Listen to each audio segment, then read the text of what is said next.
कुछ भी तकलीफ हुआ, छोटा सा तकलीफ हुआ, सर दर्द हुआ, हम पेन किलर खा लिए। जब हम अपने हॉस्पिटल में थे, हिम्स हॉस्पिटल, तो वहां पर ऐसे सर दर्द की गोली खाए हुए लोग आते थे, उनकी किडनियां फेल हो जाती थी। पेन किलर बहुत ही नुकसानदायक है। मैं मना करता हूँ भाई, अप्राकृतिक चीजों का सेवन इमरजेंसी में कर लीजिए, प्रयास करिए, उससे बचना है। अगर आपको सर दर्द हो रहा है तो सर दर्द तो आप सर की मालिश कर लेंगे तो ठीक हो जाएगा। नारियल तेल में, सरसों तेल में कपूर मिला करके अगर हम मालिश कर लें तो सर दर्द आराम से ठीक हो जाएगा। पर पेन किलर खाएंगे तो किडनी फेल हो जाएगी, किडनी फेल हो जाएगी, जीवन नरक हो जाएगा।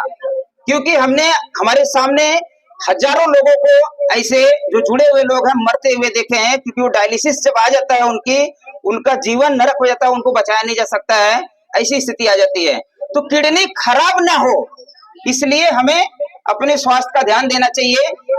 सर दर्द हो रहा है, हमारे रसोई घर में अदरक है, सबके घर में अदरक है या सूखा भाग सोंठ है, उसको उबाल करके अगर हम पी लें तो हमारा सर दर्द ठीक हो जाएगा।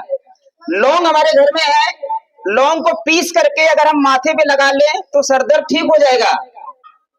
हल्दी हमारे घर में है, दालचीनी हमारे घर में, अगर उसको पीस करके हम माथे पे लेप लगा ले तो सर दर्द ठीक हो जाएगा। पर कारण पे काम करना है कि सर दर्द क्यों हो रहा है, सर दर्द क्यों हो रहा है, ये अगर हम ये कारण पे काम करेंगे तो सर दर्द नहीं होगा।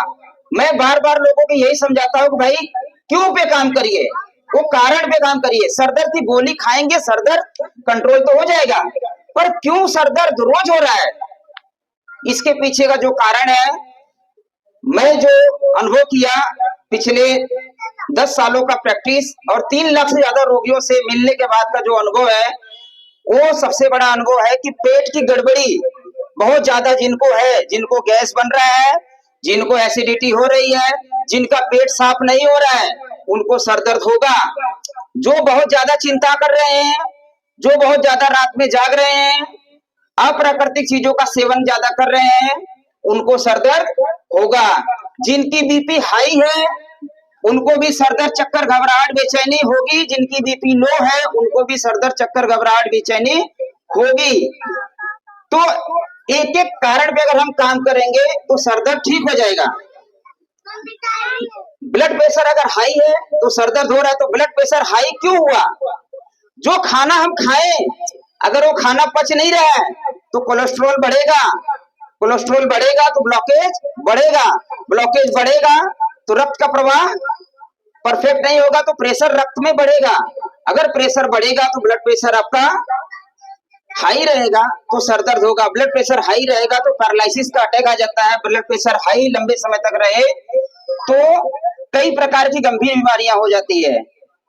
तो ब्लड प्रेशर क्यों हुआ, इसके लिए अगर हम समझे तो ब्लड प्रेशर के लिए हमें सिंपल सा सलूशन यही है कि बहुत ज्यादा अति इच्छा मत करिए, जरूरत पे जिए। बहुत ज्यादा अति इच्छा कर लेते हैं, बहुत ज्यादा भोग विलास कर लेते हैं तो समस्या बढ़ जाती है। खाना उतना ही खाइए और वही खाइए जो पचा सकते हैं, जो नहीं पचेगा वो सड़ेगा पेट में। अगर सड़ेगा तो सड़े हुए खाने से गैस ही बनेगा, एनर्जी नहीं मिलेगी। सड़े हुए खाने से बीमारी आएगी, आपको ऊर्जा नहीं मिलेगी। सड़े हुए खाने से आपको कब्ज होगा, बवासीर होगा, आपको पोषक तत्व वाली चीजें नहीं मिलेगी। ये सरल सा नियम है, ये हमारे बड़े बुजुर्ग पहले करते आए थे, इसलिए वो 100 साल तक, 90-100 साल तक स्वस्थ होकर के जी रहे थे। जिन्हें हम अनपढ़ गवार बोलते थे वो हमारे लिए रोल मॉडल है, क्योंकि उन्होंने, वो भले पढ़ाई नहीं किए पर उनके पास इतना ज्ञान था, इतना अनुभव था कि वो अपने जीवन में ना तो उनको सिजेरियन डिलीवरी हुई, ना ही उनको वेंटिलेटर पे मौत हुआ। और आज ये दुख की बात है कि बगैर वेंटिलेटर के मौत आती ही नहीं है किसी को, ये दुख की बात है वेंटिलेटर पे जाना। तो ये चीजें हम लोग जमीनी स्तर पर काम करके, प्रैक्टिकल, थियरी नहीं, सारी चीजें प्रैक्टिकल, A to Z, कुछ भी बीमारी है आप अपने घर पे ठीक कर सकते हैं अगर आपके पास ज्ञान रहे तो। मैं तो यहां तक बताता हूं लोगों को, जितने समय में आप अपने घर पे खाना बनाते हैं ना, उसका आधा ही समय में आपकी अपनी दवाई बन जाएगी। जितने समय में आप अपना भोजन बनाते हैं, 1 घंटा लगता है आपको भोजन बनाने में, आधे घंटे के अंदर आप अपनी दवाई बना सकते हैं। मान लो किसी को ब्लड प्रेशर हाई है, पहले तो अपने खाने पे काम कर लेना है। सेकंड में आपके घर में किशमिश है, सभी के घर में किशमिश रहता है, मिल जाता है। 50 ग्राम किशमिश पीस करके धो करके उबाल लीजिए, उबाल करके जूस बना करके पी लीजिए। एक बार सुबह पी लीजिए, एक बार शाम को पी लीजिए खाली पेट। आपका ब्लड प्रेशर तीसरे चौथे दिन से नॉर्मल आने लगेगा, आपकी पेट की सफाई होने लगेगी, आपकी लीवर की क्लींजिंग होने लगेगी, आपका हार्ट का ब्लॉकेज भी खुल जाएगा।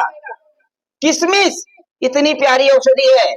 दालचीनी हमारे घर में है, अगर किसी को हार्ट की समस्या है तो दालचीनी का पाउडर शहद मिला करके अगर हम खाना चालू करें तो आपका हार्ट का ब्लॉकेज भी ठीक होने लगेगा, आपका अस्थमा की बीमारी वो भी ठीक होने लगेगी।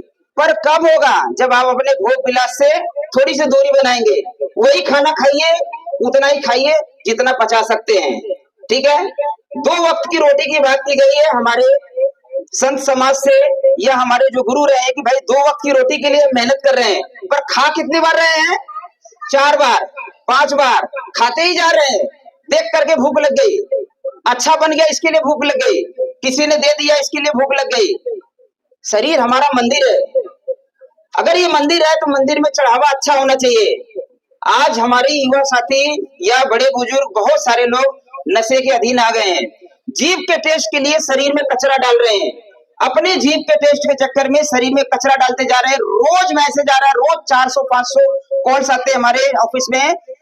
कैंसर हो गया है, किडनी फेल हो गया है, शुगर हो गया, बीपी हो गया है, हार्ट की समस्या हो गई, कब्ज हो गया, बवासीर हो गया। मूल कारण है आपका पेट, मूल कारण है आपका मन। अगर आपका पेट और आपका मन अगर संतुलित कर लें, मतलब मन से भी हमें काम, क्रोध, द्वेष, लोभ, मोह, ईर्ष्या और अहंकार 7 विकार होते हैं हमारे मन के। अगर मन को हम कंट्रोल कर लें, ना अति इच्छा करे, ना अति लालच करे, ना अति क्रोध करे, एक भावना रखना है मदद वाली। अगर जिस दिन हम किसी की मदद करते हैं तो उनकी दुआएं हमें लगती है और हमारे अंदर से भी हमारा जमीर बोलता है कि आज हमने अच्छा काम किया है। तो क्योंकि यहाँ पे अधिकारी लेवल के लोग बैठे हैं, मैं सभी लोगों से निवेदन करूंगा कि आप लोग भी जिस पद पे हैं उसका आप लोग ऐसा प्रयोग करिए कि समाज में उदाहरण बने। नए युवा बच्चे जो हैं वो भी समाज के लिए काम करें, लोग एक दूसरे के लिए मदद करें, ऐसी भावना लेकर के हम काम करें। यहीं पे हम अपनी बात को खत्म करते हैं। नमस्कार।